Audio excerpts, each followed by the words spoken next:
बहुत सालों से मैंने बच्चों को इंग्लिश पढ़ाई है, अलग अलग लेवल से पढ़ाई है।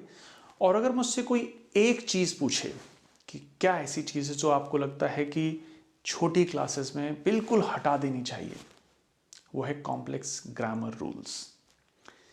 कई लोगों को बहुत सरप्राइजिंग लगता है, बट मेरे बहुत एक्सपीरियंस प्रोफेसर्स जो नेटिव लैंग्वेज स्पीकर्स हैं, इंग्लिश नेटिव स्पीकर्स हैं, उनसे बात हुई और उनके एक्सपीरियंस में मेरा ये खुद की चीज़ें नहीं हैं, मैंने उनसे बहुत सीखा है और उनके एक्सपीरियंसेस क्या हैं वो मैं आपके साथ शेयर करता हूँ कि छोटे क्लासेस में अगर आप इतनी ग्रामर बच्चों को पढ़ाएंगे तो उन्हें लैंग्वेज समझ में नहीं आएगी, उन्हें ये नहीं समझ में आएगा कि इस लैंग्वेज का यूज़ क्या है।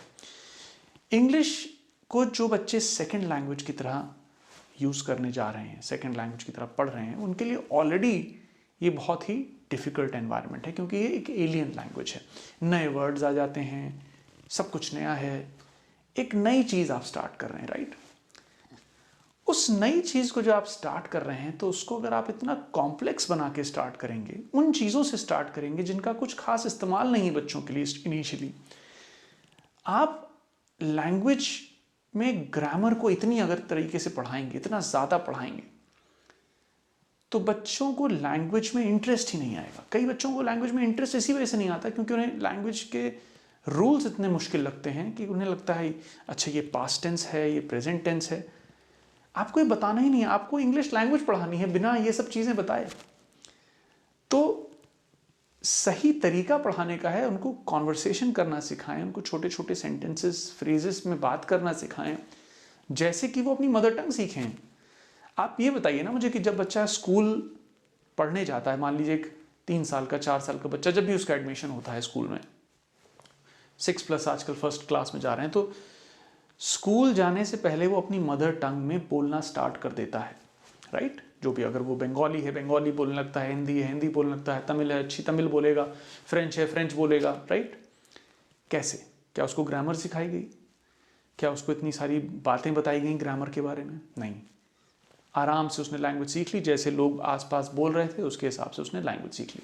आपको माहौल क्लास में बनाना है, ना कि उसको ये चीज़ें स्टार्टिंग में बतानी है कि इस लैंग्वेज का स्ट्रक्चर आपकी लैंग्वेज से अलग है। इसमें उनको अगर आप इसमें उलझाएंगे तो लैंग्वेज से वो बहुत दूर हो जाएंगे। उन्हें लैंग्वेज पता होना चाहिए कि ये एक डिफरेंट लैंग्वेज है, जो कि एक यूजफुल लैंग्वेज है, जिसका पर्पस क्या है? सेम पर्पस है, कम्युनिकेट करना। That is the only purpose of this language. चाहे आप लिखें चाहे आप बोलें, इसका पर्पस बिल्कुल भी ये नहीं है कि आपको ग्रामर के सारे रूल्स आ जाएं। मैं आपको आज भी लिख के दे सकता हूं कि हिंदुस्तान में लोगों को इंग्लिश ग्रामर के ज़्यादा रूल्स पता होंगे और अपनी लैंग्वेज के ग्रामर के रूल्स कम पता होंगे।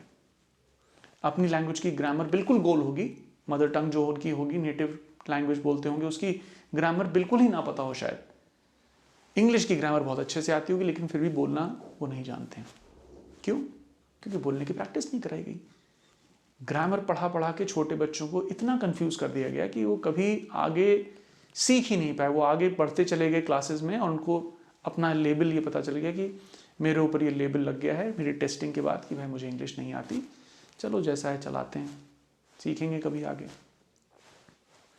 तो ये मेथड पढ़ाने का बहुत ही गलत है। तो अगर कोई एक चीज़ होगी जो मुझसे कोई कहे कि आपको छोटे क्लासेस में इंग्लिश लैंग्वेज के करिकुलम से बिल्कुल गायब कर देनी है, वो है कॉम्प्लेक्स इंग्लिश के ग्रामर के रूल्स। जब बच्चों को थोड़ी ठीक ठाक लैंग्वेज समझ में आने लगे, उनकी लैंग्वेज को रिफाइन करने के लिए हम ग्रामर के रूल्स को इंट्रोड्यूस करें, ना कि उन्हें लैंग्वेज स्टार्टिंग से पढ़ाने के लिए। ग्रामर पहली क्लास में बच्चे ये ना आके पढ़ें कि नाउन क्या होता है और प्रोनाउन क्या होता है। ये पार्ट्स ऑफ स्पीच का टाइम नहीं है। उनको सेंटेंसेस बताइए छोटे छोटे, अच्छे अच्छे फ्रेज। बच्चों को विश करना सिखाइए, एक दूसरे को चीज़ें मांगना एक दूसरे से सिखाइए, आइटम्स के नाम क्या हैं वो सिखाइए, वोकैबुलरी पे काम करिए, प्रोनाउंसिएशन पे काम करिए, ना कि स्ट्रक्चर्स में इतना उनको घुसड़िए, कोई ज़रूरत नहीं है। I hope this helps and I hope this reaches to the right kind of people which I am trying to really reach out to. क्योंकि करिकुलम में अगर इतनी ज़्यादा कॉम्प्लेक्सिटीज़ होंगी right at the beginning of your career, जब आप बच्चे start कर रहे हैं अपना एजुकेशन की लाइफ, तो बहुत मुश्किल है बाद में उनका इंटरेस्ट उस लैंग्वेज में ला पाना। उन्हें लगने लगेगा कि ये तो मेरे बस की चीज़ ही नहीं है। तो I hope this helps. Take care.